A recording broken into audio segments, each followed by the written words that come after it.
মানুষ মানুষ যা কল্পনা করতে পারে সেটা মানুষ করে দেখাতে পারে।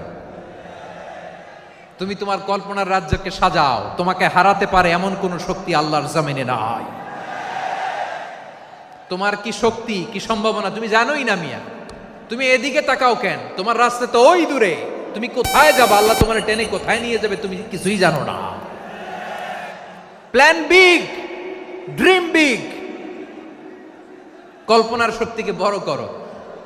মানুষ যা কল্পনা করতে পারে মানুষ তা করে দেখাতে পারে। মানুষের কাছে অসাধ্য কিছু নাই মৃত্যু ছাড়া, অ্যাকসেপ্ট ডেথ। মৃত্যু ছাড়া মানুষ সবকিছুকে জয় করতে পারে। মৃত্যু ছাড়া যে কোনো অসাধ্যকে সাধন করার ক্ষমতা মানুষকে দিয়ে দিয়েছে কে?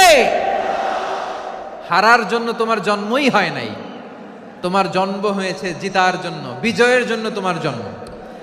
মানুষের শুরুটাই হয় বিজয় দিয়ে। যশোর আওয়াজ করে বলো, মানুষের শুরু হয় কি দিয়ে?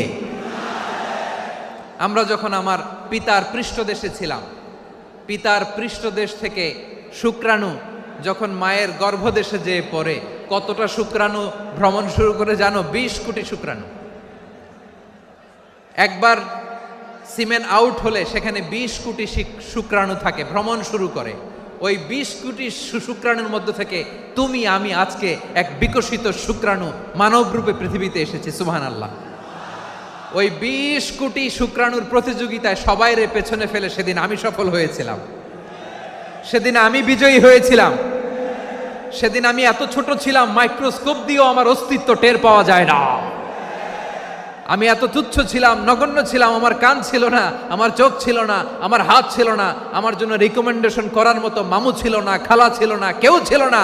তারপরেও ওই প্রতিযোগিতায়, ওই কম্পিটিশনে যখন আমারে কেউ হারাতে পারে নাই, আল্লাহর জমিনেও আমারে কেউ হারাতে পারে না।